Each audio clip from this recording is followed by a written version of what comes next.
I do want to apologize for starting a little bit late. I really just got out of the car. We were down in D.C. talking with the folks from FEMA. As you may know, we have been waiting to hear from FEMA for more than 5 weeks now. Governor Hogan put his request for a disaster relief decision by the president back on August 12th. And we've been very fortunate to have our federal partners behind us. Actually, at this meeting, Senator Mikulski and Senator Cardin were there. They came to the meeting, and Congressman Cummings had a representative as well. But all three have been very involved since the beginning, and so we should be very thankful that we have such strong federal representatives. But I can tell you, it was a frustrating meeting. You sit across the table and you ask folks what's going on. They tell you, and this is a quote, "It's in process."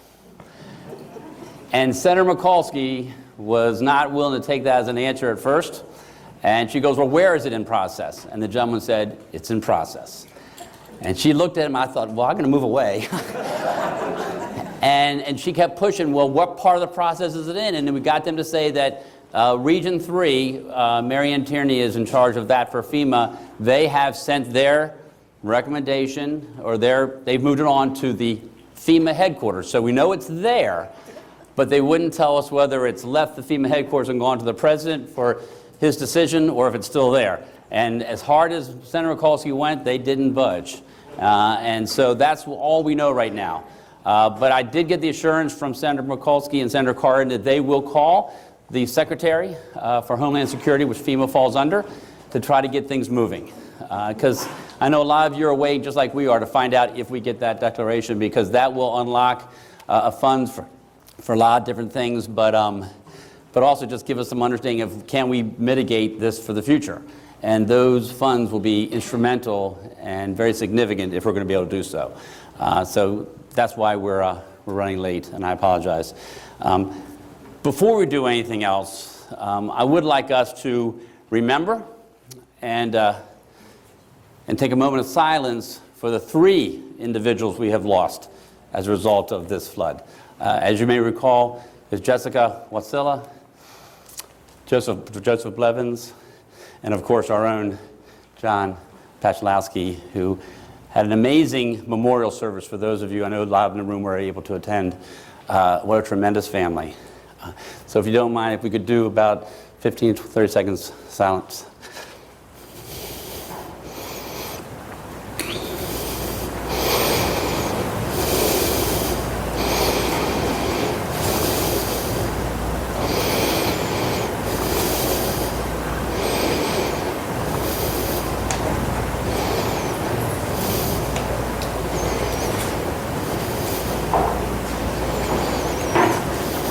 Thank you very much. Tonight I see that we have Delegate Flanagan is here. Thank you very much, Bob, for being here. If there are any other elected officials besides Councilman Weinstein here, I can't see you. If you are, you can raise your hand. I'll acknowledge you. I'm not an elected official, but I'm here on behalf of Congressman John Sarbanes. Oh, great. A representative for Congressman Sarbanes. Thank you very much. There also was a representative from Congressman Cummings' office at the meeting today. Amy Stratton was there, those of you who know her as well. And I also want to make sure I introduce former Senator, former County Executive Jim Roby, who is the chairman of our Citizens Advisory Group, the CAG we call it. Thank you very much for being here, Jim, and for taking that on. Again, tonight is planned for you guys to just talk and let us know what you think, what questions you have that we can help you with. We've tried to do the best we could to answer a lot of questions before tonight. I know that a lot of you have had an opportunity to go to several business resource sessions. We had one for residents on Sunday to give you more ideas of things. I know that we've done as much social media as we could to let people kind of know what's happening and what could be going on. As you know, on the 16th, we will be reopening Main Street for those who are credentialed, which means residents, property owners, business owners who have credentials, or construction workers. And that will stay that way until the 20th. The County Council graciously passed legislation. Councilman Weinstein is the lead sponsor to continue the emergency powers through the 20th.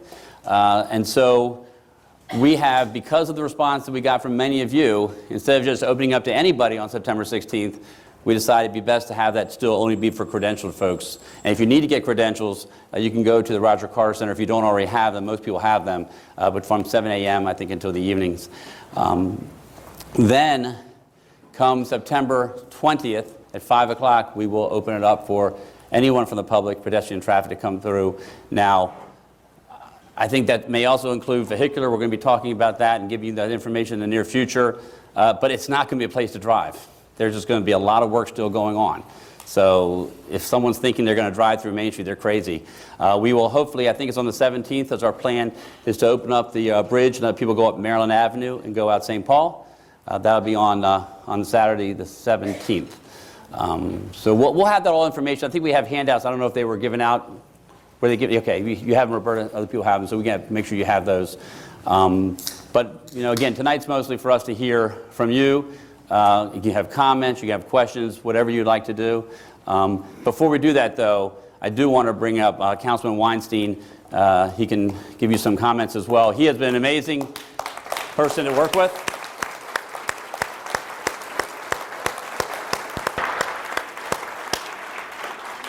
John has been a stalwart working on this issue, even when he wasn't here physically.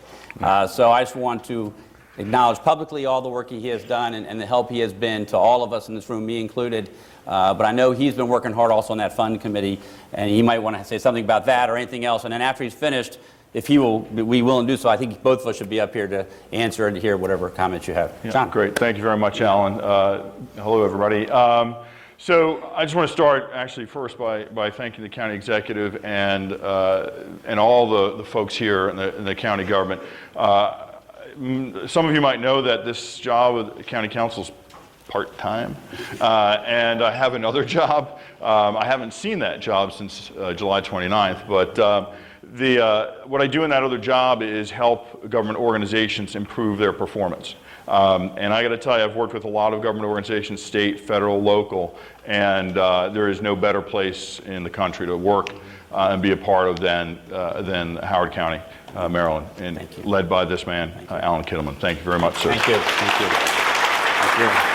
Yeah, all these folks here. A couple of quick announcements, and then I'll just give a quick overview on the fund committee. First, there's an effort that I worked on with some mental health providers in the community. They put together a consortium to provide free counseling. He's a good friend of mine, so I don't need the free counseling. I get it quite regularly. So Rick, I thought I saw Rick. Oh, he's right here, I'm sorry. So Rick Silver from Thrive. So Rick and Rose are here representing that consortium, and I'll be blunt. It's time, if you have time and just want to talk to somebody to go through what has been going on in your lives, which have been severely disrupted over these last 6 weeks, they're good folks to talk to about it. So I highly encourage you to at least talk to them, see what they're offering, and see what's available. Yes, we've come to that conclusion many times. You notice I didn't say no comment. Thanks, Alan. And then one little fun item is on Sunday, I'm just hosting a picnic for the community at Centennial Park, Pavilions A and B from between 1 and 4. So if you're a member of this community, come on out. T-Bones Grill is providing the barbecue, and weather will be on our side hopefully, and we'll have a good time. Just want to hang out, commune as a community, and have some fun. Real quick on the fund then, so many of you know I was chairing the EC Strong Recovery Fund Committee, and that the executive had established a few weeks ago. We have established a process and application for accessing the funds that have been contributed. That includes the money that was raised by Ellicott City Partnership, and Karen Besson is right here, the president of the ECP, and by the United Way. Sandy Monk, I know I saw you. I don't know where you ended up. In the way back from the United Way. Approximately $1.1 million have been raised by the two organizations. ECP has distributed some of those funds and some immediate emergency grants, but the process is now underway. Applications will be online later this week. We're asking people to complete those applications, and there are grants available to individuals, to business owners, and to property owners. There's a website set up, there's information out on the tables, and Karen's here to answer some questions along with me, but the grants will range from $1,500 for individuals and up to $15,000 for businesses and property owners. So it's just a real thumbnail sketch of that, but that process is underway. Good. And thank you, John. Sure. Also, I just want to make sure, we do have a lot of our folks from county government here tonight. Generally, and I do town halls a lot, I do at least 4 a year, and generally I ask the department heads and members of the departments don't come, because I want you to have your nights off too. If I get a question I don't know the answer to, I'll write it down and we'll get an answer. Tonight I want them here. And I asked them to be here tonight to hopefully, if we don't have an answer for you, which is certainly possible, and I'm not going to be, I'll be the first one to tell you, I'll tell you I don't know if I don't know. But hopefully someone over here, so either we'll direct you to somebody, or you can just talk to somebody afterwards, or we'll make sure that they raise a hand or whatever, what department they're from. But I just wanted you to know that we have a lot of folks here who hopefully can answer questions you have tonight. That's our goal. And with that, we have 2 microphones here. All I would ask is, I'm not going to put a time limit. It's not going to be like a council hearing. We got 3 minutes. But please be respectful. You have probably other folks who want to speak as well. We have pretty much a hard stop around 8:30, so we've got an hour and 15 minutes still to do this. So if folks can come forward and say what you'd like or ask a question, and we'll do the best we can to respond. Well, Anybody? no Who's questions, first? I guess that's it. Yeah? Huh? Okay, thank you very much. Yeah. Hi, my name is Susan Rosenquist, and I live in the Valley Mead development. Sure. So I have 2 questions. First of all, what do you define a property owner? How do you define property owner? I would assume that means, legally, I mean the person who actually owns and pays the mortgage and owns the property. Okay, and that is for residential properties as well as for commercial properties. So here's, well, and Depends on what fund you're going to. But right, I'll interrupt for a second, and that is with ECP's funds, they're a nonprofit entity, and they have a specific charter which has a specific geographic area, which does not include Valley Mead. That doesn't mean you're not eligible for grants. Those grants will be coming from United Way. And United Way has purposely kept some of they put some with ECP, but they've kept some themselves to work with people who are outside of the historic Ellicott City area. Okay, so that leads me to another question. This is recovery for Ellicott City. Valley Mead was impacted by this. We are listed as Ellicott City. We have an Ellicott City zip code. Why are we not included? Well, you're included in the recovery. Why are we not included in the Ellicott City flood recovery? Because, well, the Ellicott City Partnership, you are included in the flood recovery because that's what United Way would be doing. The Ellicott City Partnership does not go beyond the historic district, I think. Yeah, the map is out there, but it generally that's a follows private organization. It's not a government organization. Right. And so that's their decision. And the only thing I would add is and I've learned a lot through this process about fundraising for nonprofits, is they have to be as true to the intent of the contributions, and ECP, when you go to the website, it's clear where their charter is, and in fundraising, it was focused toward the historic district, so the people who gave the money, we have to kind of read into their intent was to focus those funds, and again, that's why, as Alan said, there is the United Way money, which is then for anybody who's been affected by this flood, wherever they are. I think it's important. I mean, we've already worked with our Department of Public Works on dealing with issues at Valley Mead. I went out there and toured it, and we've had already folks looking at some of the need for repairs of culverts and other areas there. But individuals like you, I mean, you are able to get some. That's part of the reason we're trying to get this federal, so whatever funds are opened up from that would not be limited to historic Ellicott City. It'll be anyone who's affected by the flood, whether it be downtown or out. Okay, the other question I have is in regards to an article I read in the Baltimore Sun suggesting that there would be a 9-month moratorium on building in the Tiber-Hudson watershed. My question is, can that moratorium be extended to the Little Patuxent watershed, of which Valley Mead is a part? Because we did have severe flooding. In fact, the flooding was worse this last July 30th than it was during Hurricane Lee in 2011. In 2011, we watched our neighbor's house go 4 feet underwater. Our neighbor's house is no longer there. It washed away. The benchmark in our yard was the water was about 6 inches below the bottom of our tire swing in 2011. In 2016, we watched the vacant lot next to our house fill up within 30 minutes, and our tire swing, the water was within 18 inches of the top of the tire swing. If something isn't done to manage the stormwater in our neighborhood, we're going to have another 100-year event, and our house, which gracefully was not flooded by this whole thing, will end up with a swimming pool in our basement. So I would just like you guys, when you consider this, to please consider the Little Patuxent watershed in addition to the Tiber Hudson. Thank you. Very good. Thank you very much for coming out, and I understand. I don't want anyone to think that, yeah. thank you. And one other thing that I've learned, and this might be helpful to you, the Small Business Administration, SBA loans, people tend to stop after they hear that if they're not a business owner, but those loans are for property owners or homeowners as well. And that just, it's October 11th, I believe, is when the deadline is for 9 applying. days. Or the 9th. Yeah, I think it's 9 days, 9 days, something like that. But So it's coming up. just real quick, if I can say something also, again, if we get the FEMA, there are some funds that maybe not associated with the federal government. There's actually some private funds that only unlock if we get the disaster declaration. Really strange, but there are private funds that say, well, we won't give to anybody unless we've already been declared a federal disaster. So we had that discussion today with some folks. So hopefully we hear that soon, and that will help some folks in the Valley Meet anywhere. That's not limited to historic Ellicott City. Someone else? Yes, sir, you want to stand?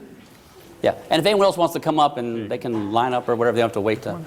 Keep your mind to hold the mic close. Yeah, keep the mic close. Hey, why don't you go ahead, sir, and then you can. My name's Tom, and the question Is the mic on? is, after September 20th, does that mean the town is open to anybody from that date forward? That day forward is open to anybody. They'll be able to walk through. They probably won't be able to drive very well. We might actually be closing at times when we're still working on the road and working on some of the utilities, but yes. But all the buildings downtown and businesses are still reconstructing. So is that going to be a problem for us with the danger of people getting injured? I mean, there's no stores open for them to purchase anything, no restaurants open, so why are we letting the public in this early? Well, They're just going to be in the way. There are some stores, not stores. There are some businesses that could have someone go that maybe do provide services, maybe not selling something. So there is, but also there comes a time when you just can't close it forever, and there's a lot of, even when we had the fires, I've been advised when they had the fires, Main Street was only closed for a couple days, and there were people who had to do complete rebuilds of their businesses, and so it's a balance that we've been trying to walk and trying to look at the needs of the residents, of the business owners and property owners versus also the needs of other people who could open up. That's why we slowly have brought the perimeter down and shrunk it as best we can, but there's going to come a time where, if we went by of everyone just fixing up, it might be 5, 6, 7, 8 months now before you're going to be able to come through, and I just don't think we can keep it closed that long. All right, one other question. I have some residents that want to move back in. Who determines whether or not people can occupy their apartments? Now, if they want to move back in, if they are, once the 20th comes, then it's between a landlord and their tenant. If you're the landlord, then you have to make the decision. I guess you can contact, make sure the utilities, whatever, that's again between you and your tenants. Okay, no bureaucracy involved in that, we decide? You decide, but then, I would assume as a landlord, you want to make sure everything is safe, to make sure everyone goes All right. through, either electricians or plumbers or whatever, yeah. All right, thank you. Hey, I don't know, on To Sunday, Bob Francis from licensing and permitting, you had said a couple things to the folks there about a process. Is there anything more that the landlords or building owners need to know? Why don't you go to the microphone so they can hear you, Bob? Yeah, sir. No, from a landlord-tenant perspective, like Alan said, it's your call. We've identified a couple of properties where there are actually some physical problems, some damage that needs to be repaired that has to do with egress and separation of residential from commercial spaces, things of that nature. But we're only talking about 4 or 5 such properties. So the ones that are less, as long as you have water, sewer, electricity, basic livability standards, it's between you and the tenants. Otherwise, we've only identified a very small number of properties that are really unlivable from a safety standpoint. If the tenant wants to move in, they can move in. That's correct. That'd be between you and the tenants. Right. I mean, you have to make that decision. Well, yeah, can you, just so we can hear you, you might have to come. Thank you, and then we'll get you, sir. Sure. Thank you, just so everyone can hear the question. I'm Zan Wilson, Yeah. Lower Main Street, Yeah. downtown girl. There's a water test sometime, we were told about a 48-hour thing that you have to make sure the water is fine before people can move back in? I'm not sure about that. I mean, if the water's been stagnant in the lines, nobody's used it for a while, obviously you want to run it to make sure that you don't have stagnant water Dave, you leaving. have But we were told a master plumber has to, No, well, with the gas permits, if you're not it aware, the gas gas lines in Main Street are being completely repaired. Right. And replaced, rather, including all of the laterals that come off of that to each individual building. Right. What will be required is that anybody who has gas service will have to get a plumber to come in and get a permit, which is free till the end of the year, to basically put a pressure test on your existing gas lines, to make sure that you put the pressure on, we check it, we come back in 24 hours. If it's holding the pressure, we say it's all good, we finalize that permit, and it automatically sends a what's called a service release to BG&E and tells them that it's okay to reconnect gas to this building whenever they get gas to the building.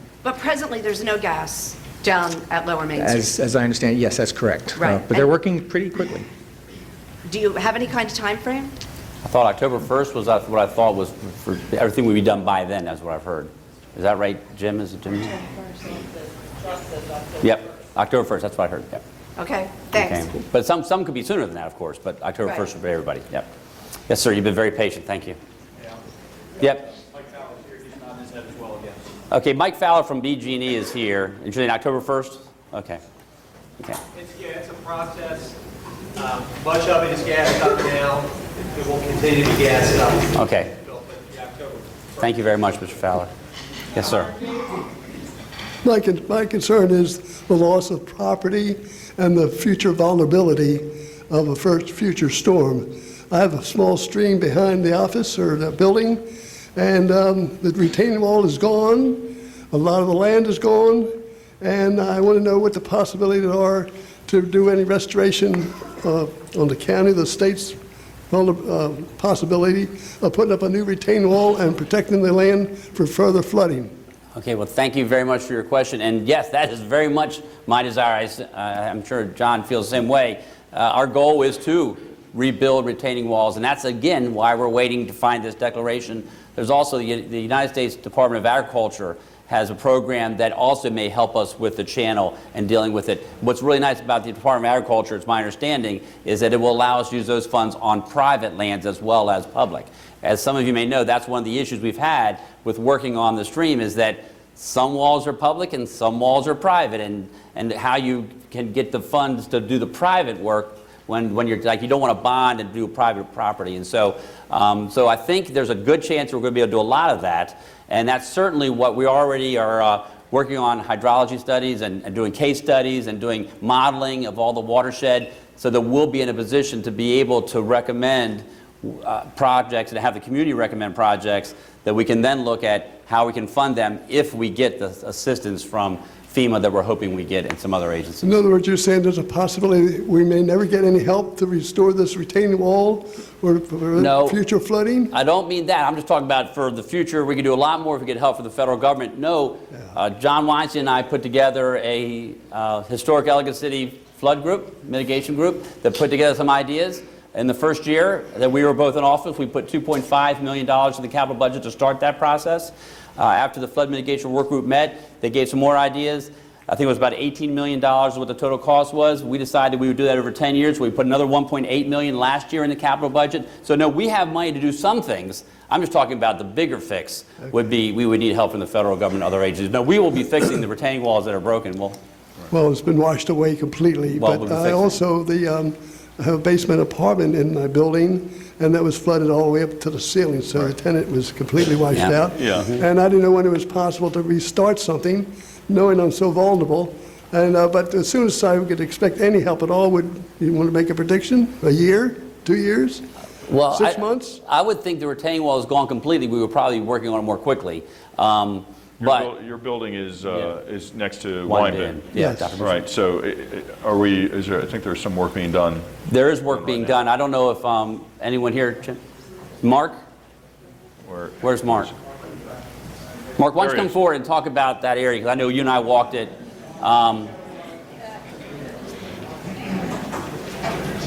Thank you. No, thank you very much. So I believe the area that you're describing is between Lot F and Lot E. Correct. Is that correct? Excuse me. And so we are currently designing the walls on the north side, and some of the walls on the south side will be repaired as well. So, but they'll be, right now, they'll be replaced in kind. So whatever size wall you had will be the wall that will go back right now. And then we'll do the planning in the future for how we can do Right. mitigation efforts to help things in the future. But we, again, wait to see what resources we have available. Thank you, Mark. Good, Fred.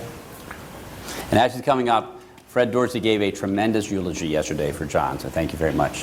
Thank you. Fred Dorsey with Preservation Howard County.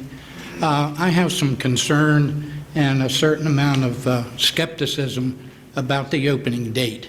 I understand the process of trying to compress the closed zone. And I think what's been done in the west zone, opening it up for the wine bin, for Judge's Bench, I think that's providing an opportunity for those merchants to be able to reestablish an income. But when you look from Tursicles down to the B&O station, I don't see where an opening will benefit those merchants. You mentioned that when we had a fire, and if you can go back to most any of our fires, that affected a partial part of the town. This flood affected our whole town. I'm concerned about security. Many of these buildings are wide open, and they're not always attended by the merchants. Some of these merchants have other jobs. They're trying to raise an income from another source. So the people that are going to be coming once this is opened on the 20th are not going to be shoppers unless they're coming to the wine bin and the Judge's Bench. They're going to be curiosity people, and they're going to be looking, what can I see, what can I look into? So in that situation, what kind of security will be provided to these merchants, or do they have to be on-prem during those times? And if you open it during the day, does that also mean we're closing at a certain time? It won't be open at night. I'm concerned about Old Columbia Pike coming down from Toll House Road to Lot D. We still have a lot of historic homes, and that road was not built for 18-wheelers or heavy dump trucks. And we're seeing those maybe infrequent, but I'm getting a sense that it's more than infrequency. And coming down that road with some of these historic homes that are close to the curbs or to the edge of the road are going to sustain some type of foundation or structural problems if that traffic continues to come down. So, as I say, we have a concern and an amount of skepticism as to where this is going.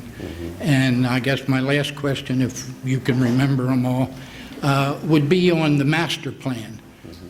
Is there some type of schedule coming out? Is there going to be some type of a review as it goes along so that there will be definite input, or does that fall to Senator Roby's responsibility? Let me do the last question first, and why don't you stay there in case we forget? I could easily forget these. The planning process, we're going to do the studies. I think you got to have a lot. We can start some of the planning process, but we've got to get these studies to figure out what's going on, and then we'll also be able to plan how's the best way to mitigate in the future. Again, depending upon what resources we have. So there's a lot of ifs still out there. So I think that we're doing the best we can to make it so people can get back in and rebuild to what they can at least be working and have their businesses open. The long-term recovery is going to take a long time. It's going to take maybe years for mitigation purposes for us to do certain things. So I think that planning is going to be part of that, and hopefully we can have the planning and working all that within a year or so after after the study's done a few more months or whatever. So I think that's my guess, but I'm not going to guarantee all that. And certainly there'll be a lot of public process, a lot of public input, no question about that. I know that Senator Roby's group will also have meetings with people and getting information, working with experts as well. So we'll definitely do that. With regard to the opening, You know, I've also heard from other people who are saying, you know, I can have my business open. And when I say business, I don't mean like a shop. There are people who have other services who might have an ability to do it, and they can't get to their service job. And so we're trying to balance that. And, you know, we'll probably have to make, that's why we wanted to have that 16th to the 20th, time for people to come in if they need to shore up or close up their business when they're not there, if they're working on it or whatever.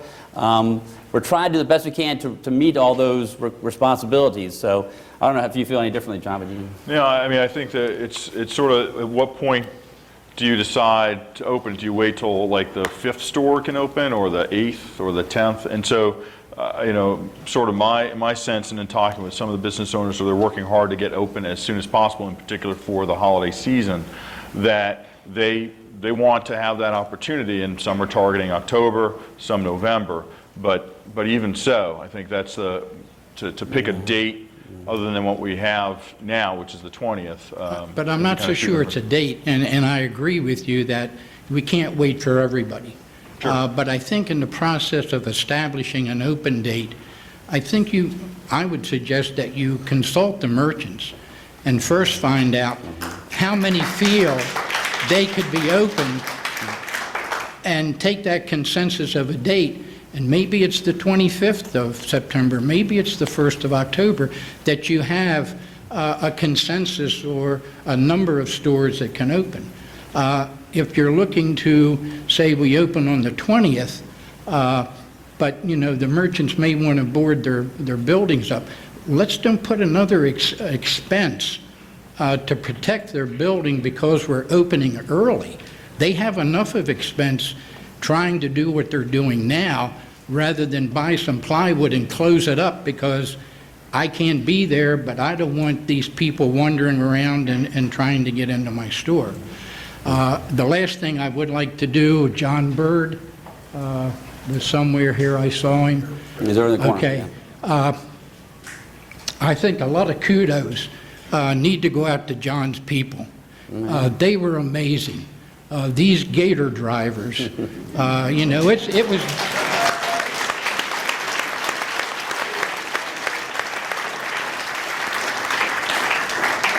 I shouldn't say that I had an opportunity to get into Main Street, but it was like being in an amusement park with them.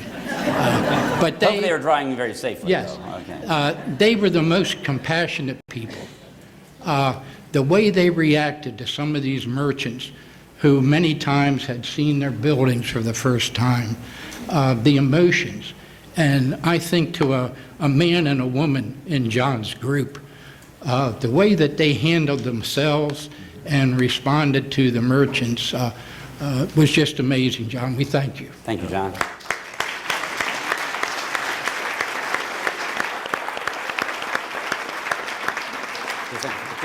And I appreciate you saying that, Fred, and that certainly is deserved. There are a lot of individuals over there who've really worked really, really hard.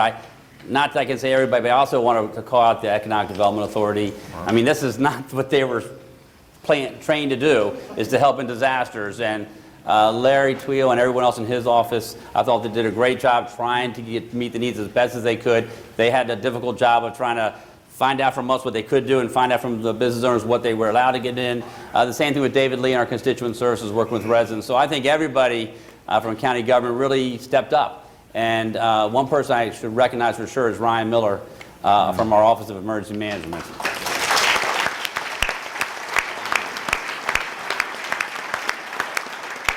Ryan came to me when I got elected and said, we have this emergency operations plan that we have to update. And I'm like, okay.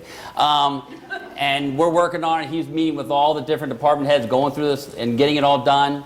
God, thank you, God, that he did that.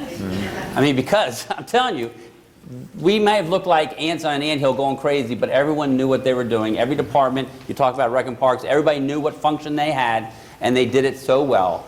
And that's, I think, why we have been able to be as successful. I know there's things we can do better, but as successful we have been. The same thing with fire and rescue. The response they did that night is amazing, and the police department.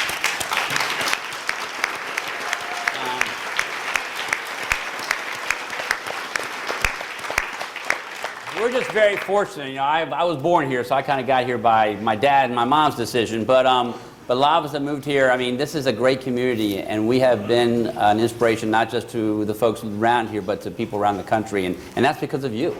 It really is. It's because of you.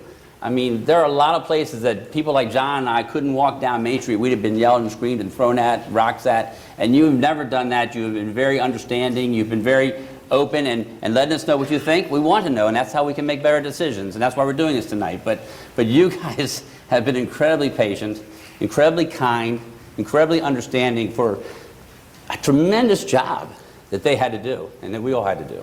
And so I mean, that's what makes this so great. That's what makes us so different. And I got to tell you, I talked to FEMA people today, and I said, please don't hold it against us that we're doing so well. Yeah, good point. I was serious. I said, I know I sound a little funny saying that, but I'm serious.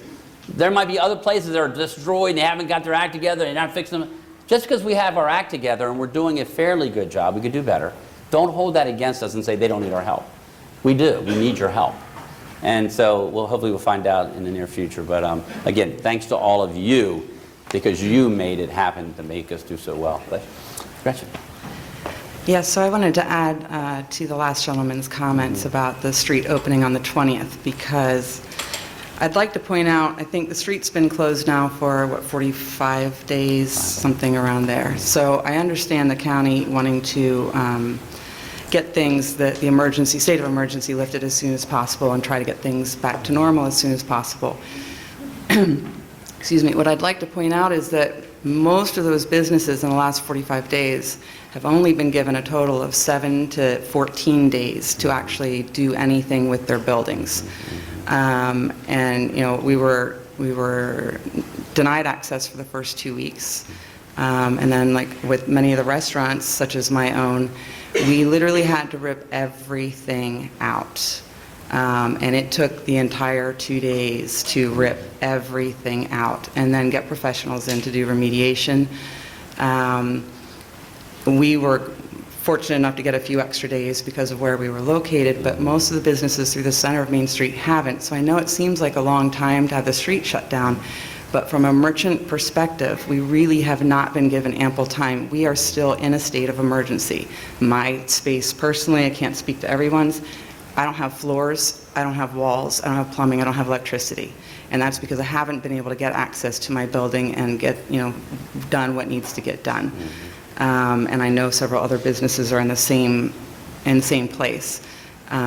We know that looting has been an ongoing problem, and in fact, one of my gator ride, I got to be part of an apprehension. It was really cool. 3 people in handcuffs. So my concern is, like the Pokemon Go players were a huge problem before this happened, and now we're going to have them in the rubble. And we've been denied access largely based on a safety argument, because there's been heavy equipment and holes in the road. Well, now the merchants, like I said, are still in a state of emergency, and we still need to be able to get our equipment. And what's going to happen when we have, making a plea to the public and saying, please don't come if you don't need to be there, that's not going to stop anybody. So now we're going to have all these people down here and businesses trying to get sheetrock in and get glass in. We can't just go to Home Depot and pick up a window. Kaplan Glass or whatever company people are using need to be able to get down. They need to take measurements. They need to fit. They need to cut. And this is going to require people being on the street and on the sidewalk working construction. And I think that it's a mistake to allow the public access while some of the main things are done. I feel that we need probably an extra week. A month might be, yeah. We do have businesses that can be open and would like to be open, but I think that, we do need a little more time. Otherwise, we are going to have, if safety has truly been the concern, they almost wouldn't let me walk down Tiber Alley with packed dirt, and I'm like, this is safer than it's been, forever.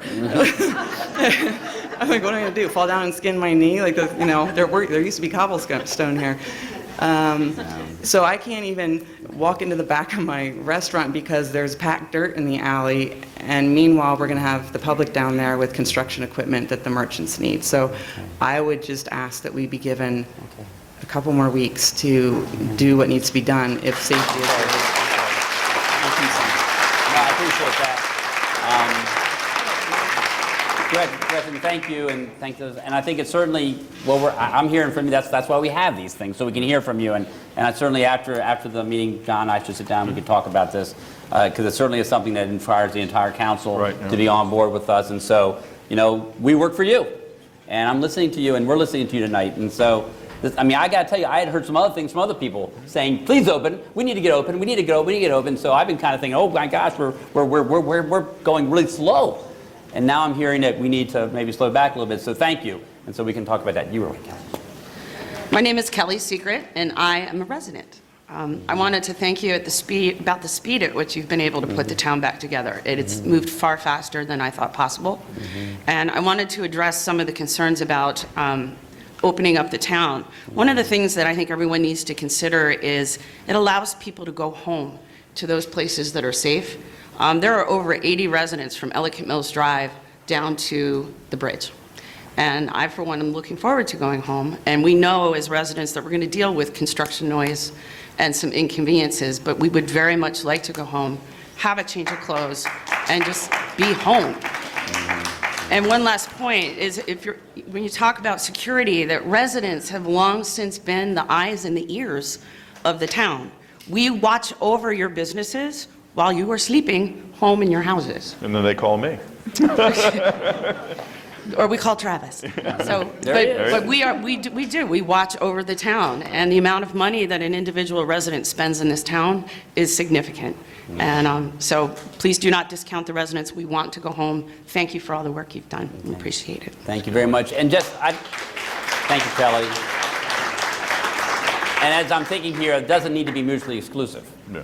I mean, it's possible that the business owners would say it's fine for the residents to come in. Yeah. So anyway, so I'm hearing. So good. Yes, Ms. I'm Chris Vernecki. I'm a business owner on Main Street. So first of all, let me thank the EDA. They have been absolutely amazing. Brian Sheevely, thank you so much. I saw you back there. Just the listening ear and the compassion has been amazing. The firefighters were amazing. So that all was great. I am very concerned that the first time that my opinion is being asked to a certain extent is tonight, on October 14th, when October 20th, there's going to be people walking on the street. Or September, whatever. That's okay. Honey, I barely know my name right now. So, no, it feels like 8 months to me. So, but yes, but my concern is that this is the first time that we are being approached for what are our concerns that could have been dealt with over the past 6 weeks. And now we only have a few days to deal with those concerns. I hear you. I think it's been very clear in the communication I've heard so far that yes, we're waiting for FEMA. FEMA's not a sure thing. I hope to God that it comes through. But, and I get it, that you have this 10-year plan. You know, you've put in already, I believe it was $4 million total, right? 2.2 and 1.8. That's fantastic. And it's fantastic that you have a 10-year plan. We do not have 10 years. The intensity and frequency of storms has increased. Whether or not you agree as to why climate change has occurred, it has occurred. It is occurring. So we don't have that luxury of time. So I understand the constraints within which we're operating, but as a business owner, I'm being asked to take a huge leap of faith. I'm being asked to go and open a business back up on a street that could flood next week, and to do so not knowing who's going to come. You know, we're already out of the news. I can tell you that several of us are at Turf Valley selling our wares. I've tried getting the press to go there, and my calls were getting returned in no time when this was fresh. Now I'm getting the, we'll pitch the story. So we don't know what's in store for us. We're being asked to, you know, to take a huge risk, and I want to see Main Street come back. I think we all want to see Main Street come back. But we need to have some assurance. And I'm concerned that given that we're just being heard now, with this short time, you know, short period before we're supposed to go and make this huge commitment, it's not the best practice. And I would like to see us getting a little bit more time and being heard a little bit better. Okay, well, I appreciate your comments, and I'm sorry that you haven't been approached earlier. I thought people had been talked to through other areas besides the town hall. But thank you for mentioning that. I think that's fair. I do think that when you say a 10-year plan is not too long, a lot of the issue is also financial. you know, and we got from the flood mitigation work group $18 million is what they thought they needed. But we don't have $18 million this year. We just don't. I mean, sometimes it's just financial. And so we said this is a better way that we can do this and start working on the project. So that's why we did the way we did. And we're not waiting for FEMA. I'm just letting folks know that if FEMA comes through, we can have a much bigger plan than what we have right now. And FEMA can make that difference. And I guess what I would like to see is, so what other kind of supports can we have as business people in terms of coming back to Main Street? So you can't, you know, go and rip up the street and take the granite out or do whatever you're going to do for flood mitigation. I get that. I get that that's unrealistic. What other supports can we have, though? Are you able to provide? You've provided great support in terms of getting us there and getting us to clean out our spaces. At least I was able to. I'm one of the businesses who I could be up and running in a week, once my building is done, John. But I could be up and running in a week. I don't know that I want to make that choice because I feel like I'm going to be alone in making that choice. So what are some of the, you know, I think that one of the things that could be discussed is how could the government help provide an infrastructure for us returning? Whether, you know, and the first thing that comes is publicity because it's something I mentioned, but I think that there are other things that can be done in support of the businesses to get us back there, not just financially. Okay. Yeah, is anybody from tourism here by any chance? Yeah. Okay, oh, there's Tony. So we had talked, I think, the first week that he has a pretty grand plan for the reopening of Main Street and a process for that. We don't know that we necessarily need to go into it right now, but it's a great example of what can we do to help, but then there are all the other pieces. Quite honestly, I think if you, the ECP, when we had that meeting, I can't remember when it was, the Saturday after or the 2 Saturdays after the dinner, where people broke into the retail folks and the restaurant folks and the residential folks. You know, I think Jason, you might have been in charge of the retail. Have a get-together. I'd like to say get-together at Bean Hollow, but that's not possible right now. But get together over in somebody's house over coffee and generate some of these ideas what you think would help in terms of some of those things. I know Larry would love to hear those, and his staff, we would love to hear them. And I do appreciate, as Alan said, that you don't feel like there was another outlet for this sort of thing. I will tell you, you can call us anytime. Jesse, raise your hand. Yeah. She just started in July. She's still here, which is very cool. But we if it's not apparent, we really do want to hear the ideas you have, because as business owners on the street, you have the best perspective on how to, what you think will And I will get tell back. you, people want to shop in Ellicott City. Yeah. They want to come down. And so we have to make sure people know, but I'm telling you, they want to come down. I mean, I went to Antique Depot that first week. They had more people there, they said, than they'd had in a long time. And people were coming because they want to come to Ellicott City. And so the PR, the press, getting people to know is a big thing. But I think a lot of people want to come down. I mean, the wine bin certainly has had a lot of people. And I know a lot of people have told me that they've actually changed plans to use the wine bin, and they were going to do something else. But they've come to the wine bin because they want to be helping Ellicott City get back. So hopefully we'll have that same feeling when the rest of the business is open too. Thank you. Thank you. Thank you very much. Yes, sir. My name is Russ Roeder. I live in the Valley Mead neighborhood, and I was wondering what long-term solutions are being considered for stormwater management and what your best estimate is for a time frame for picking a solution and implementing it. I know you've made the point about funding being variable, so I know it's going to be a bit of a wag. If Mark, do you want to talk about Valley Mead and stormwater? And some, when can you come forward, Mark? Because I know that you guys have already looked at that. So, thank you for your question. Yeah. There's water. So we do recognize that there are some flooding issues in Valley Mead. There are some homes that are in the floodplain that have been identified. And we also know that, so what we're doing now is, we've never done a comprehensive study for Valley Mead. So we're moving forward with a comprehensive study of the entire drainage area to see what improvements could be made and how flooding might be reduced. And we'll take a look at the culvert that, the pipes that go under Route 40, because it's a very limiting factor for us. So we'll be working with State Highway Administration, and we've already started to move forward with those details. So I would say that it can't happen overnight. The study will be it will be comprehensive in nature.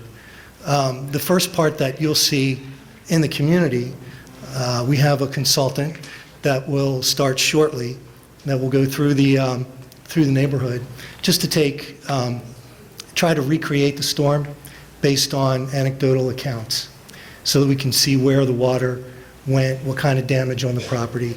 So it's like a physical assessment of the community. Then we'll start with a much more detailed hydrologic study. And we'll be working with our partners at State Highway to take a look at the culvert. Okay. My property backs to Route 40, so I watched my backyard fill up because the water couldn't get under Route 40 fast enough, so I'm glad you're looking at that. Thank you. Thank you very much. Can I ask him a question? What is your definition of comprehensive? Because there's been other studies done. Step up to the mic, please. I hate to, other people are in line, but yeah.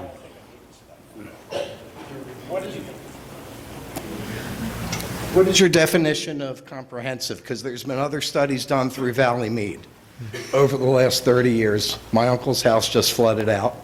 I've inherited a house that I can't sell. So what are you telling me? So there have been studies since the 90s. Yes. They varied in their depth of study. What we're doing is almost identical to what we're doing down for historic Ellicott City. We're seeing what is the width of the channels, how the water's flowing, where it's coming from, where it's being obstructed, what the size of the culverts are, and to see what type of projects fall out as a result of that study. You offered to buy the county offered to buy my uncle's house in the early 90s. It's still flooding out. Right.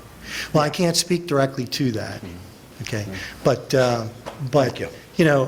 acquisition was considered in the past. We actually had some FEMA money for that at the time. We don't, and that's the reason why we had the program, was because we had FEMA fund that. But now we don't have that FEMA funding, so we don't have that project right now. What do you recommend I do with a house I can't sell? Well, I can't really answer that question, but you can certainly pose it. Thank you. Okay. Great, thank you very much. I think Sam was next.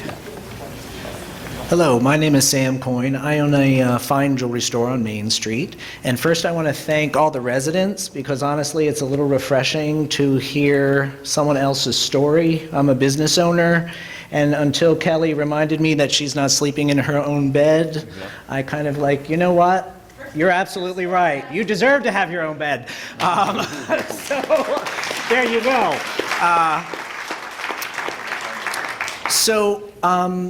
I have a very small little building in the middle of town in what I think most people would consider the disaster zone at its pinnacle. I deal in small things that are very expensive. So for me to survive this, I must sell my home and borrow a great deal of money, which I'm willing to do to a degree.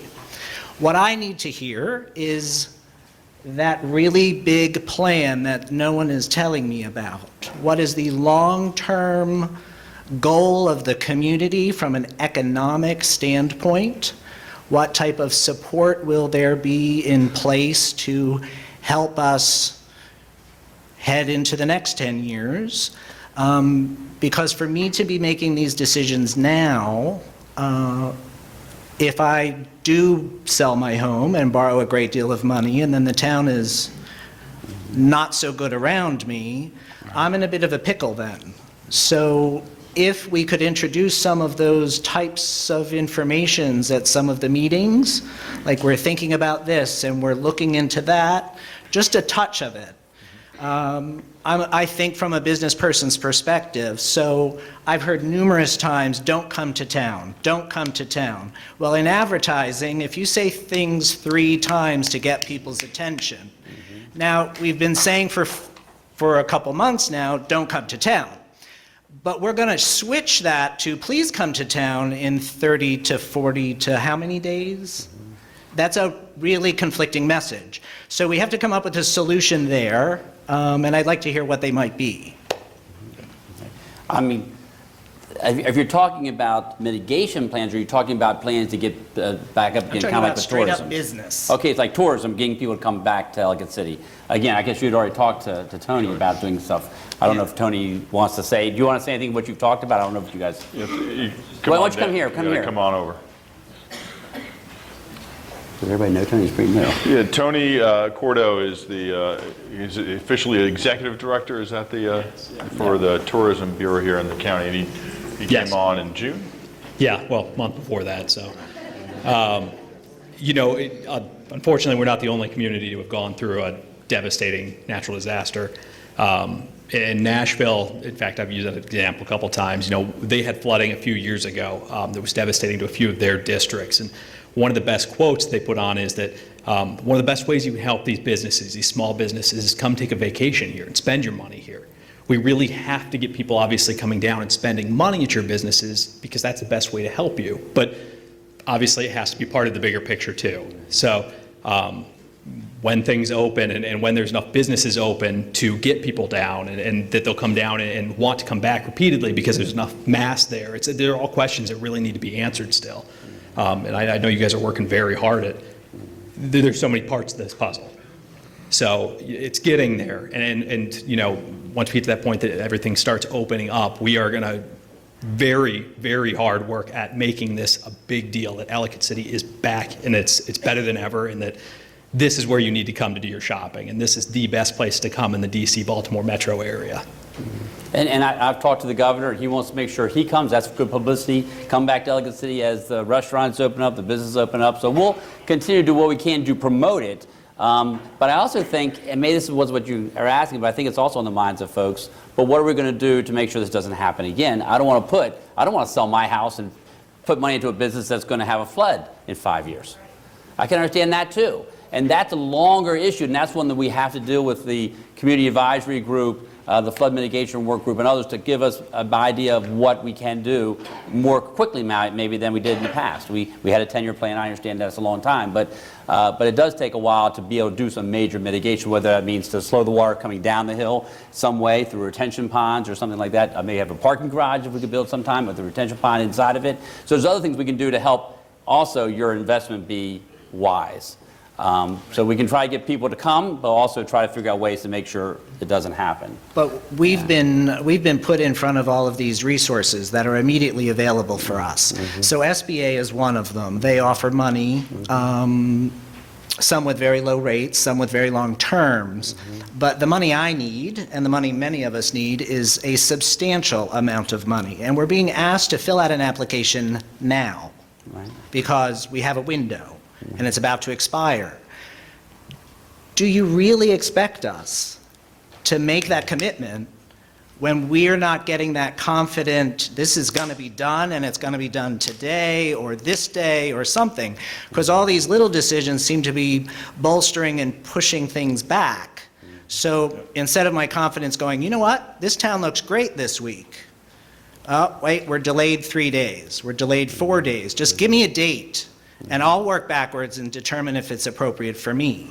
I just want that date desperately. Well, if I can, I'll be blunt. The information you need is not going to come fast enough because there are so many moving parts to the studies. And it's not only just the studies, it's all the different parts, the reconstruction, the studies, and they're not aligning, right? And I had a conversation with another business owner, same content of the conversation. And I said, and this may be counter, I certainly want the best part of my district to come back, but the decision you have to make is only up to the front door of your home.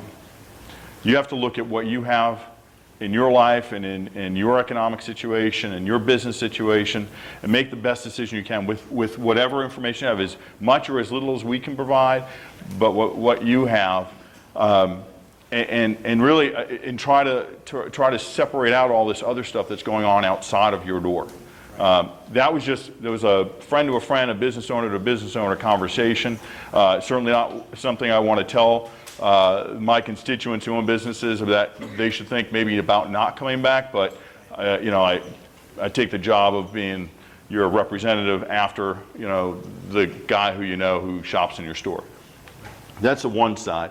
The other side is, and just on the SBA thing, there are some things that you can do now and not exercise for 6 months. You can get an SBA loan and not take it, and you can tell them 5 months and 3 weeks and 6 days later, I don't need your money, or yes, I need your money. So there are some other things. I'm not sure if the state loans, because those are 0%, if those have the same thing. But again, I'll just go back to what I said when I started.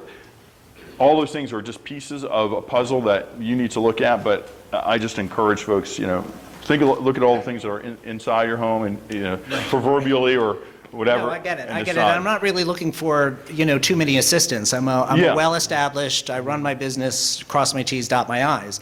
But I want for you to think of your position as you're the CEO of a major corporation, and if you're about to downsize, now's the time to tell me. Sure. Because I'm going to borrow money with confidence about my job in your company. And I can. So, well, we'll see. give me that or don't, but something. Well, no, I will tell you right now, we will do everything in our power in our county government to promote Ellicott City, like what tourism talked about, with EDA and everybody else. So that part of it, we will do everything in our power to make everyone in the whole world know Ellicott City is open for business. Don't worry, that's for sure going to happen. I just don't want to have any false expectations of what can happen in the long term on mitigation. That's the only thing. There's no question in my mind. We will do everything. I know John and I both will do everything in our power to promote Ellicott City through our Economic Development Authority, through tourism, through whatever else, to get people to come and to get people to shop here and be part of it. And we will do whatever we can to mitigate in the future. And so our commitment is to make sure, I've had people come to me from other places in the county. Why in the world are we putting money into Ellicott City? It's just going to flood again. Okay? The longer this goes, the more that people ask. Well, no. Just the nature of the behavior. I think John and I have both been very good at saying from the very beginning, no, we are rebuilding Ellicott City, because people have said, no, we shouldn't do that. I said, no, we are. We're going to build it stronger. We're not going to build it the same. We're going to build it stronger. We're going to make sure that happens. So no, I think I've been pretty strong everywhere I've gone to say, I'm not even considering that option. And so as a CEO of a company, I'm not considering that option. Right. Ellicott City is going to continue on. It's going to be stronger than it ever was before. Okay? Thanks. Thanks, Dan. Yeah, and then you can clarify if you can clarify, because I'm. Okay. Yeah. Tell them who you are, say if they don't know.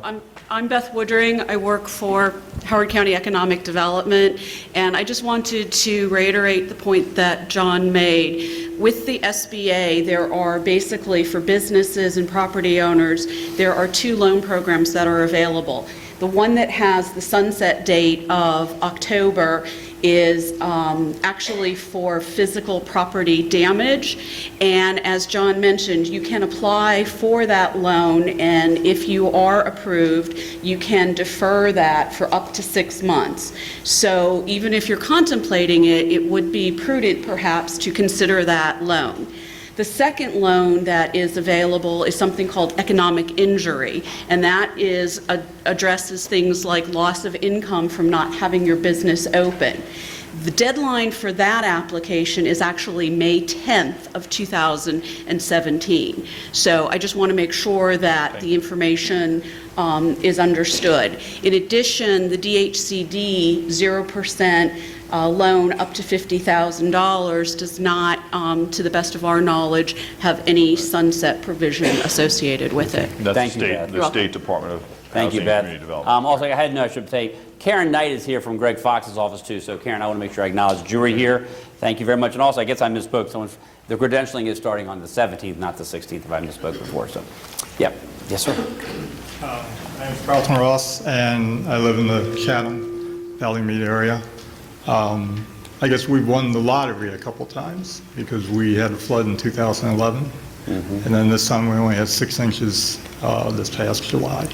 But we had 6 inches in 2 hours. Well, we had 6 inches in our basement, as opposed to 4 feet. Okay. There have been a lot of studies done. It seems like there's a study right now that's posted on the Howard County website for the watershed. So the question is that can something be built off of that study that exists there right now instead of doing a whole comprehensive study from scratch? Yeah. Okay, that study was not the whole watershed. I believe it was a portion of the Hudson branch. So no, that study doesn't cover the entire watershed. That's why we need to do a more comprehensive. a study of the whole watershed. So that's one, so the study that's on there is not one that covers everything. Okay. There's one that actually covers different parts of the county, though. The Middle Patuxent, there's various areas that it does cover. And it does have quite a few areas where they talk about recommendations and what needs to be done.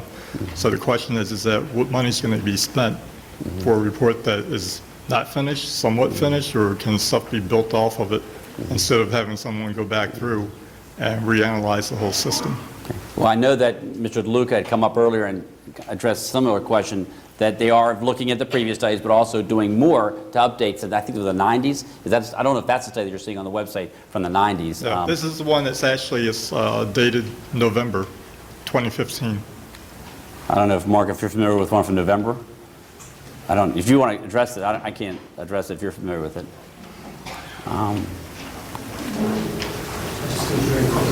Yeah, no, if you can. Or you can sit next to Jim afterwards. Yeah, you can sit there. Hopefully not. I understand what you're saying, but the study that was performed was more of a stream walk, and so they identified things. They're a qualified firm. They have engineers, but they didn't do any technical analysis. What they did was a stream assessment, a stream walk, where they said, we believe this culvert is too small. We believe this stream bank should be stabilized. We believe, this kind of maintenance should occur. So so we're aware of what some of the problems are. So by doing a comprehensive study, we can see what kinds of projects actually come out of that. And, we may be able to move floodwaters around a little bit. So that if it's 3/4 of your yard, or if it gets to your house, by doing some of the mitigation measures that come out of the more comprehensive study, maybe it won't come up to your basement window. Maybe it'll only be at the bottom 1/4 of your yard. There won't be an elimination of water because of, and anyone who lives there knows that, because they've had to live with it for a very long time. And and we understand that. But the real hard numbers have to be there so that we can actually do design work and put something in place. And I know the biggest thing that I know of, and I'm not intimately involved in the study, but the biggest thing that I know of are the pipes that go under 40. And that resistance, that obstruction that they create is just felt all the way back for a good length. And there are some other types of stream erosion in people's backyards that need to be corrected. That's exacerbating flooding and floodwaters reaching their house. And there's some flood-proofing techniques that need to be shared with the community in the way that you flood-proof your home so that water might be able to move around it instead of going into your basement window. And there are a lot of details like that, and I don't want to get too far down into the weeds, but they're just some ideas. And then also a look at the type of stormwater facilities that already exist and how efficient are they? And can they be made more efficient, or can they be made better to hold water longer? So there are a lot of things, but we need hard data to be able to do that. So I guess we're just asking for your patience. It is going to take a little bit of time. So we're just asking for your patience on that. Well, I've lived here since '71, and it seems as though that it's getting worse. So, my wife says that, well, where should we move in the county now? And when you look at that study and that report, there's other areas in the county that maybe just haven't experienced 6 inches of rain that could be a possible problem there. And some of the items that come up is that maintenance isn't being performed. So constantly there's areas that people call in our neighborhood that the maintenance is not being done. It's not on their property, it's the county's property. And no one's going to go out and cut down weeds and shovel out dirt for it. So the question is, what are we supposed to do in the time being when the maintenance isn't being performed? We'll find those. Okay. Right. So the question was ongoing maintenance on public property and making sure that that public maintenance was occurring. And I can assure you that We are looking at that, looking at the maintenance of the facilities that we own, finding out what's wrong with them and what we need to do to correct them. So that's already in the works. So we are going to do that. Thank you very much. Thank you for being, I think Frank was next. Hey, Frank. John, Alan. First of all, thank you for all the county people and you for all the work you've done with this flood. I saw you about 20 times on the West End, and I really appreciate that. I was quickly looking at the construction projects ahead, and I didn't see anything on West End. You do know where you do know where this water came from. It came from West End. It came from the Hudson. It overflows the creek, and then it goes down this Main Street, and because of the incline, the velocity takes off and just destroyed half of Ellicott City. For 5 years, we've been asking for these walls to be reconstructed to actually try to keep a lot of that water in the channel, also retention ponds. But so far, nothing, and here, nothing. And you gave $1.5 million, or $2.5 million, and another $1.8 million.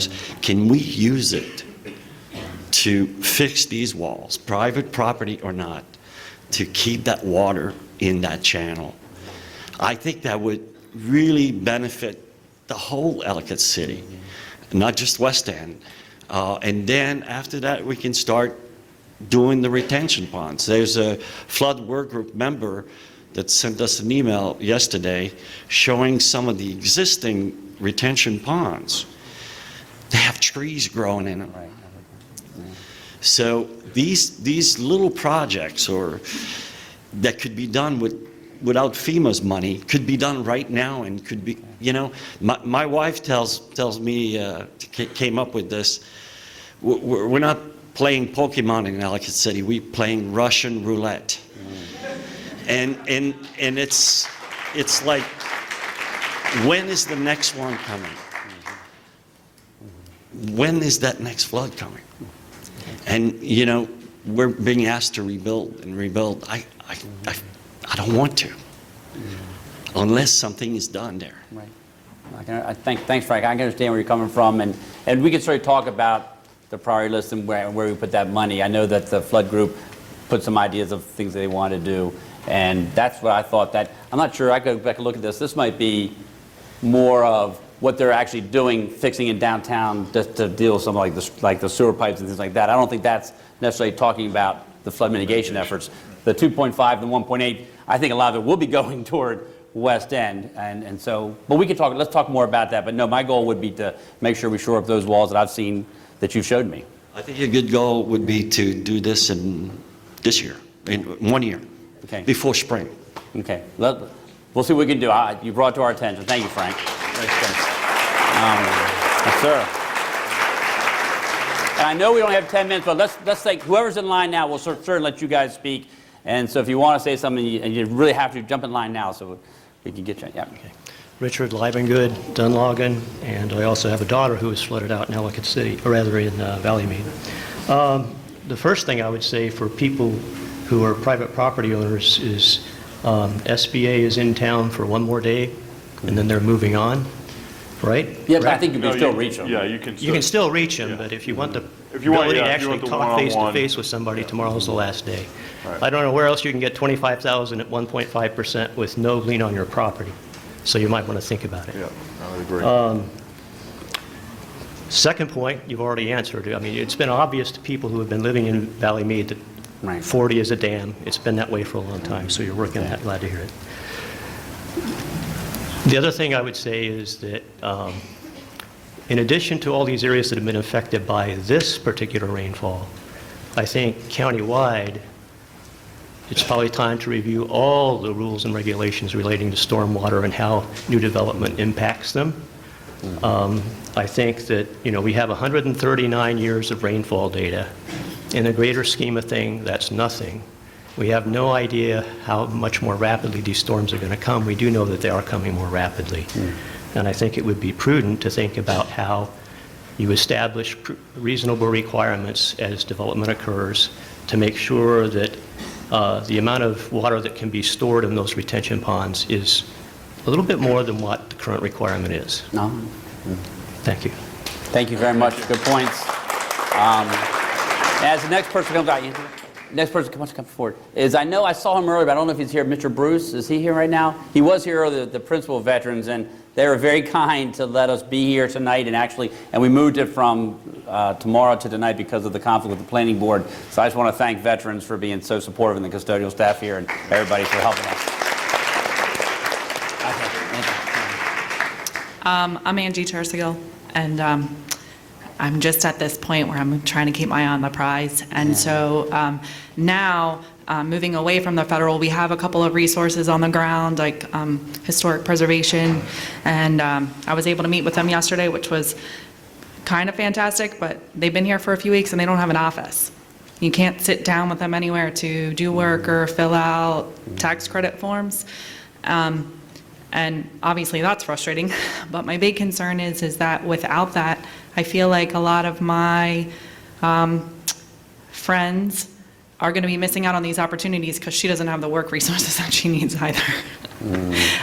I know that list is long. So I'm just bringing it more to your attention. By Historic Preservation and Preservation of Maryland too, are you talking about those groups? Because I know the Preservation of Maryland wants to have, and they're working with the Economic Development Authority of getting a storefront in Main Street to help people have a place where they can go or to sit down and talk to them somewhere. Okay. You're shaking no, Fred. I don't know what that means. I hate to preempt these folks. That's a serious question, and it's one of the things that... Why don't you come forward again? Because you're answering what Angie talked about, so let's go ahead and... That's an important question that she arose. So far, we've talked about the hardscape, but in the shadows is the paperscape. Beth Burgess in Val's and DPZ's office and the Historic Preservation Commission and Samantha Holmes, they have to process applications from these merchants that affect the front of their buildings. And that takes time. Right now, Beth has stepped up to meeting twice a month. I monitor those meetings. And some of you that have been there, you know that we stay till 10, 11 o'clock at night to process. But it's important. Some of the ones that I've observed, the material, we had a woman in a building that she wants this door to go in. The door takes 5 weeks to order. It's taken her 2 weeks to get on the schedule. Beth is meeting twice a month now. But the question that woman just raised, Preservation Maryland has made a financial and a staffing resource offer to the county. And we're talking about storefront. These merchants don't even have a storefront. We have trailers sitting in Lot D that were operation centers. I understand some are empty.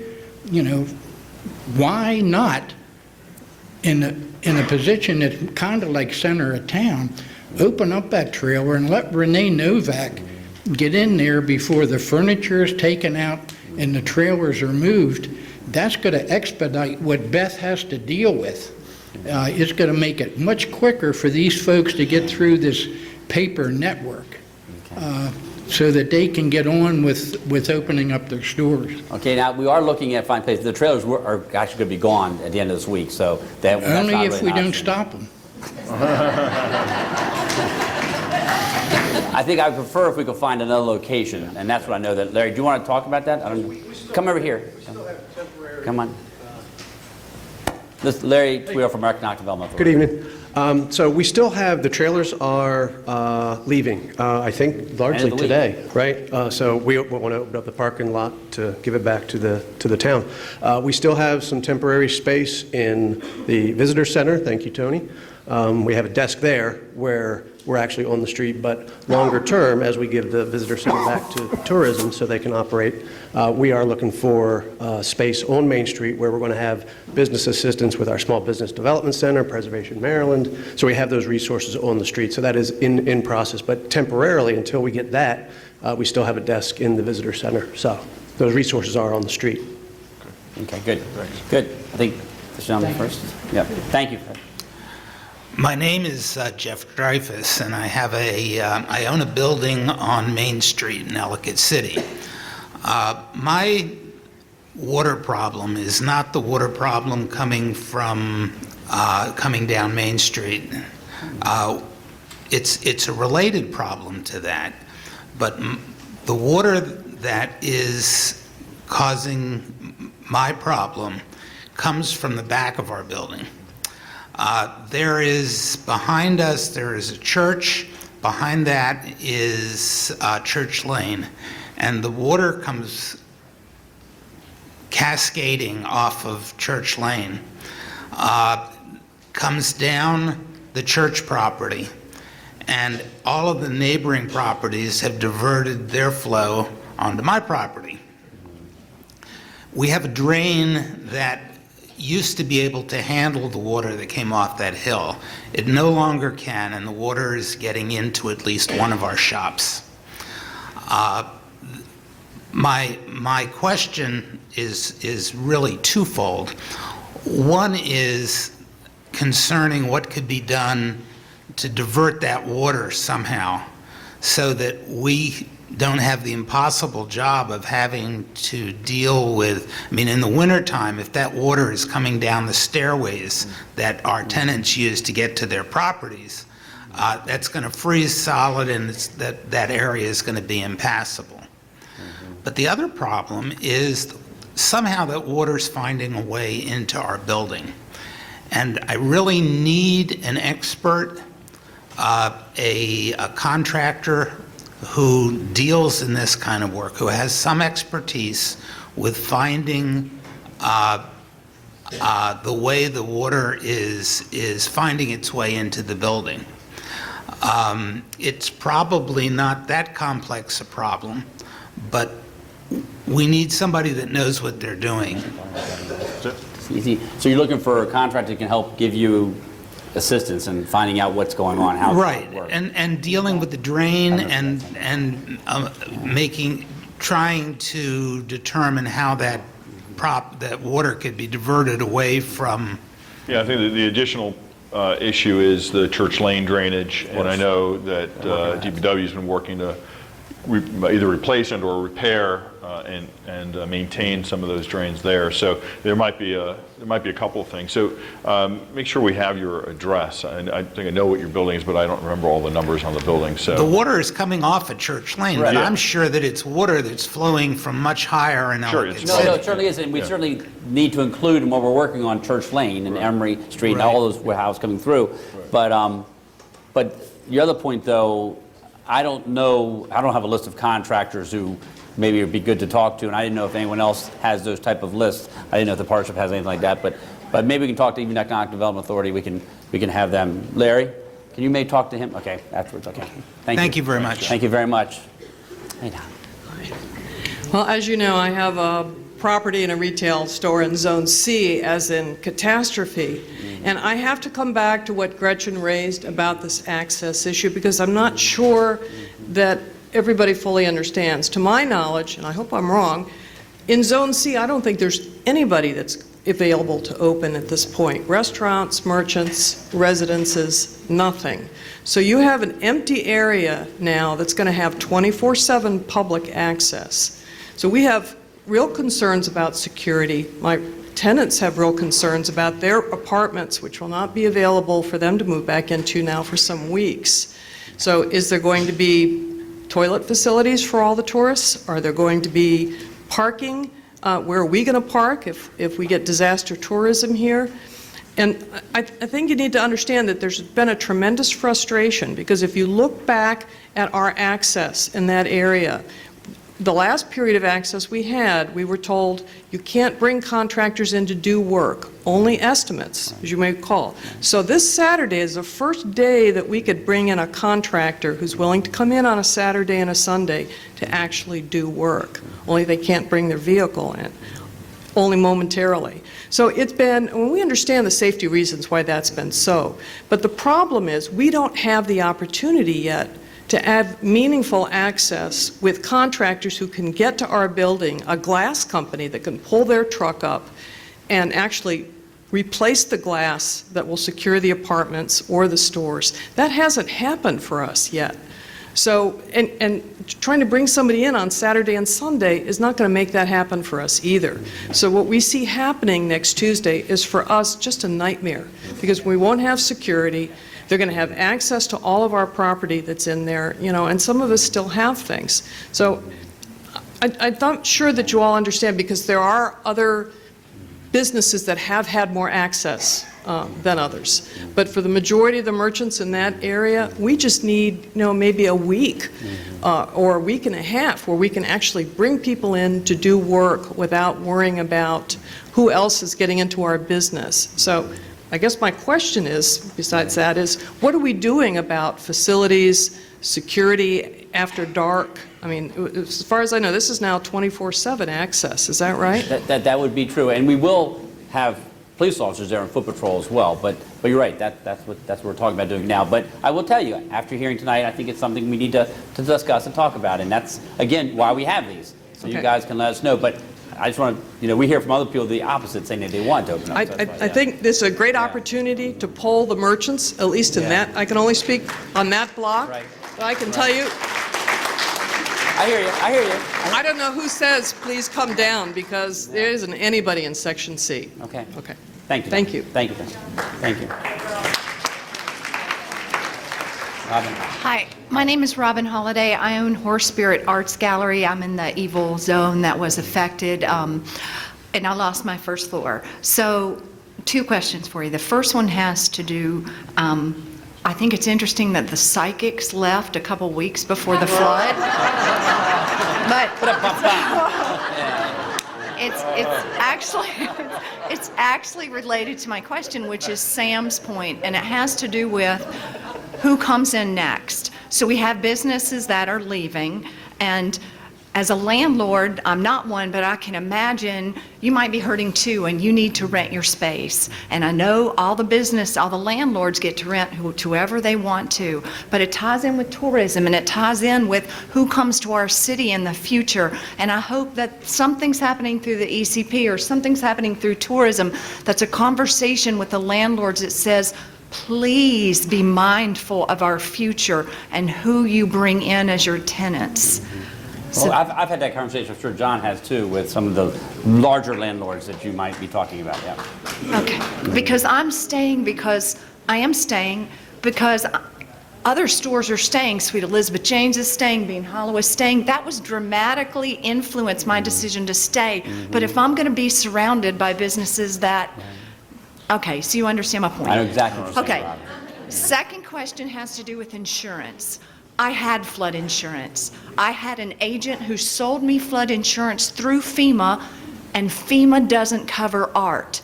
I am Horse Spirit Arts Gallery. So I filed a complaint with the Maryland Insurance Agency Administration, and I've hired a lawyer.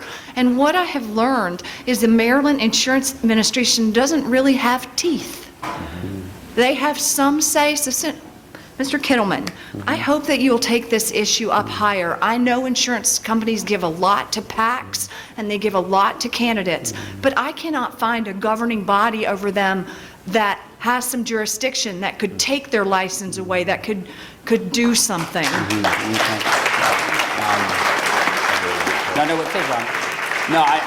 I've heard and read your story. I know Delegate Flanagan's here. You can maybe talk to Delegate Flanagan.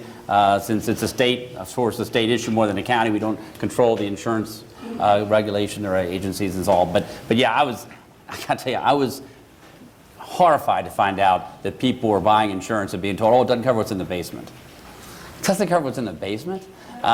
and then, oh, you had a step, therefore it didn't matter. What? I mean, just little things like that, and I'm a lawyer, recovering lawyer, and I know that this is all because of the damn lawyers, and... Yep, it is. Thank you. I am not a lawyer. But that's exactly right. They're trying to figure out ways in which they can get out of their policies, but get you to buy it, but really not cover you, and that's very, very frustrating, so I don't know, because I haven't dealt with what you have dealt with, but I can't imagine how frustrating that must be. So, but I would talk to Bob and other state delegators. Thank you. Yeah. Thank you. And can I just tell you, I agree with Gretchen. I need more time. Okay, I understand. Thanks, Robin. Yes, ma'am.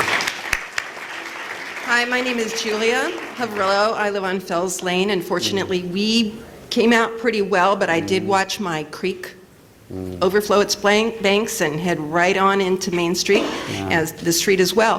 One thing, I applaud all the work you're doing and your goal of making this town even better than it already is, which is phenomenal already. But I think one thing that you need to remember when you are looking at mitigating flooding and repairing streams and deepening channels and checking culverts, is you have to look around at the development that's up on the mesas and the ridges around it. Oh, yeah. Because that really does affect it. It's not just, No. Okay, thank you. For sure. Thank you for bringing it up, but no, it's certainly part of the watershed. We're looking at it. Yes, sir. Hi, I'm Mark Babatek. I live in the Old Columbia Pike neighborhood. We were fortunate to have nothing more than minor basement flooding, and my hearts go out to the people who have been so more severely affected, and thanks to everybody that's done everything. But the comments tonight seem to be divided into two areas. One, the immediate issues over the next few weeks and months, but also a very serious vein of the longer term. Yeah. I'm terrified to put my money into this. Is this going to happen again? A very legitimate fear. Sure. And so I've seen media reports about a possible timeout on building for a little while, et cetera. I think that's a good idea so that we can reassess, is this going to happen again, and what can we do to make it not happen again? I think, though, you need to be careful if you do that in understanding the distinction between the Patapsco River watershed and the Patuxent watershed, and it's inelegant to just draw a certain radius. It needs to be more limited and targeted to just the Patapsco watershed and not just a radius around a certain Yeah, no, it point. is, the legislation is specific to drainage into the historic district. And the map that was in there is more inclusive of all the drainage, of just that drainage area for a couple of reasons, but there's a line in the legislation that says that if there's anything going on that doesn't drain in, it's not impacted by that. So, and there's likely going to be a change to use the map that the flood mitigation work group came out with just this week. That talks specifically about all the drainage areas that go into the historic district. That's just really important. I feel we've just approved you're 55 more houses on the hill overlooking the hillside of the Tiber or the Hudson, one of those branches, and it just adds up. It was the impetus behind the legislation, and maybe an inelegant phrase, but one of the folks in the historic district said we just are looking for a time to pull our pants up so that we can get things back to at least some basic level before there might be other things that might impact it. And so I would say that, as the executive said, the studies that are going on, they've talked a lot about it, those are comprehensive. They're going to look at existing facilities. They're going to look at areas that are old and don't have facilities or have minimal facilities because they predate the regulations. So it's comprehensive in that nature. It's looking at old, new, and everything in between. So. Thank you. Thank you very much. Thanks for coming out. And Barrington, why don't you come over here, Barrington? Should be next. Yes, ma'am. My name is Madge Jones. Now, I don't have a commercial business down on Main Street. I'm considered a landlord, okay? My property sits right across the road from West End Service. Right now, if you're sitting in the swing on the front porch, on the right-hand side, there's at least 30 inches of silt and whatever that has washed from up on the hill. I was told Don Ruer's building up there. The plastic that they put up, county or state or somebody says they got to do that, didn't hold back nothing. Hear it come down over the hill. The county went through with the front-end loader and picked it up off the street, but the next hard rain, you're going to get it again. It's the way of the water. On the other side is a pipe that was put in, and DPW can verify this, I'm sure, if their records go back this far, 76 years ago. That pipe was put under Main Street from my side of the road over to West End. It went by him, but he still got 3 feet of water because they laid a funnel down. You got a 10-foot pipe that goes down to a 4-foot pipe. It ain't gonna happen. Common sense, come on. When the wall washed out, all the rock flew up into that hole, it created a 10-foot dam, which washed out everything in that side, across the street, down. What you have, I heard somebody make a comment at the wine bin and the judge's bench was West Main Street. No, it didn't. That's Upper Main Street. West Main Street starts at the top of the hill, and that's where your hardworking people live. People that have not been, everybody up there was not displaced, but they are very disorganized right now because you can't park in some places, you don't always have water, they blah, blah, blah, blah, blah, but they're still hanging in there. We need something done with that culvert. From that culvert to Rogers Avenue is another probably 12 residents. You got the porch hanging off the back of one of them. These people are displaced just as much as Main Street. We don't get the foot traffic, okay? We get the automobiles and the trucks. And today, 6 weeks ago, we had that flood. Today, I was at the meeting on Sunday, and the little fellow said to me, I don't know who he was, but he sat beside the guy with the pink tie on, whoever he was, but nice guy. I happened to be there today because we lost everything on the first floor of that house, and the furnace, they're gonna put a new furnace in. I'm just saying, and here he come, bless his heart. He listened, and he took pictures of all this. But unless you do something with that culvert, you're just asking for it again, and that's taxpaying dollars. And by the way, while I'm here, I filled out a paper, something about my taxes being not deferred, but Yeah, I know what you mean. September the 30th, 3 o'clock, I'm up at the courthouse. Now, do I have to pay the full amount, or do I get a little discount? Just ask.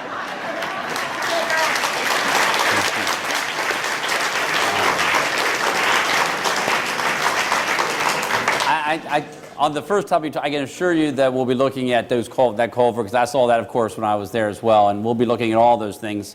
But no, there's no question, and I know a lot of folks here from the West End. I mean, John and I have been there, I think, a lot, and we're trying to do the best we can to reach out and to provide the services, the resources we could, and we try to respond as fast as we can. And so I hope you understand that it's not all about the Hill, it's about the West End as well. So then Barrington, and then speaking of West End, and then we'll get to one. My name is Barrington. I'm on the 8600 block of Main Street, West End, and there's probably a handful of families that's been up on West End for 50-plus years. My mother, 84 years old, has been there all her life, and all of our houses actually border the Hudson. I mean, we don't have no space. There's no grass space. We actually, our foundations sit right on the Hudson. And the study that was done back in 2000, or came out in 2014, the McCormick-Taylor study, actually predicted there was going to be 5 foot plus of water in our neighborhood. And, I didn't know about it until just this flood. I mean, I think we should be telling our residents about these studies that we're doing and informing us so we maybe can make better decisions. And, we don't have the resources to fix these walls that these communities upstream, they have these drainage ponds, and they all have holes in the bottom of the drainage pond. It's not like we don't get no water if it rains hard for a little while. There's a consistent flow of water from every one of these communities that's been built. And it's slowly washing out our foundations, and we're losing our properties. Our basements are rotting away our foundations, and I just really think that's where the water, that's where it starts. That's where you need to start. If you're going to start doing something, instead of fixing, it's nice to have sidewalks, it's nice to have GPS parking spaces in Ellicott City and walls, sound walls going up 29. Nobody's ever passed away from not having a sound wall or can't find a parking spot. We need to relocate, reallocate some of the money, if it's possible, to really, I want this to be your legacy, Mr. Kitteman, because you were the first county person that came and checked on us. So, I believe in you, and I like you, and I hope to see you around for a long time. Well, thank you very much. And Barrington, I like you too, and regardless of what people tell me. No. No, I like you too, and hey, I even brought my wife and kids around to find out what's going on. But yeah, no, we'll do the best we can. A lot of things you talk about there were state things that we don't have control over, the sound walls for the roads. But we want to focus on what we can do to help, and I think it's a good point. We need to make sure everybody knows what these studies say and not have it be something that only the few experts hear about, and not everybody else. I think that's a good point. Thank you. Okay. I think we're going to wrap up. So Get the last word, Sally. Last word, Sally. I'm Sally from Discoveries down on the lower end. And we got, that water raised about 17 feet down there. I have one is a question. Okay. On the advisory committee, I'm not sure how that was formulated, but I want to ask if that is open to other merchants who want to attend. I don't think anybody can represent, their interest or at least know what's going on. So if it's open, I think there might be other merchants that Well, want to they're open attend. meetings, so anyone Okay, can come. that's good. The group is the group that we put together, but certainly they're going to have open meetings, so. Okay, And it'll be publicized when they meet, so. Yeah, and I've signed up for that.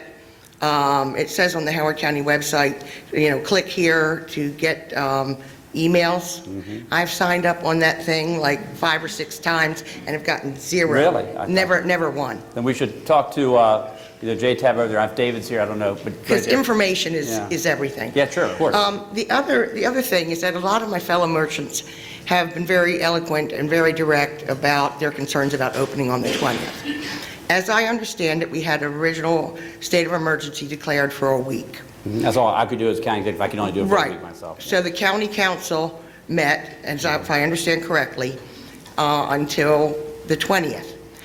I sense a very strong sense from the merchants that, and I think it's going to be a logistical nightmare to open on the 20th. And nobody's ready to open down there for business.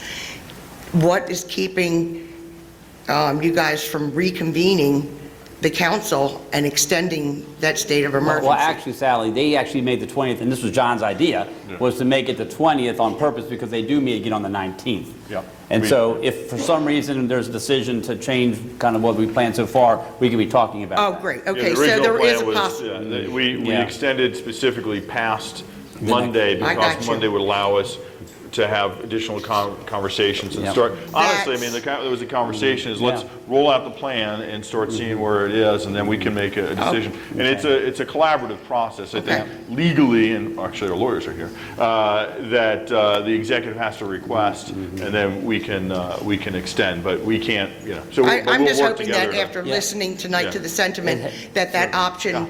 is It is, available yeah. and maybe even a possibility. No. Because I fully agree with my It's a fellow very good merchants. question. I appreciate it, Sally. Okay, God thanks. gave you these big ears so I could hear, so that's Yeah, good. well, you've done good. Thank you very much. Thank you very much. And I want to be respectful of veterans, and we told we've done 8:30, it's now about a little bit before, almost 10 of. So John, do you want to say anything to finish up? Yeah, I thank you all for your comments, and I just will reiterate that we are all here to hear your comments, whether we're in a meeting like this, or through email, or phone calls. Just all you have to do is call or email. Okay, again, thank you all for coming out. This is not the end, it's the beginning. Thank you so much. Thank you.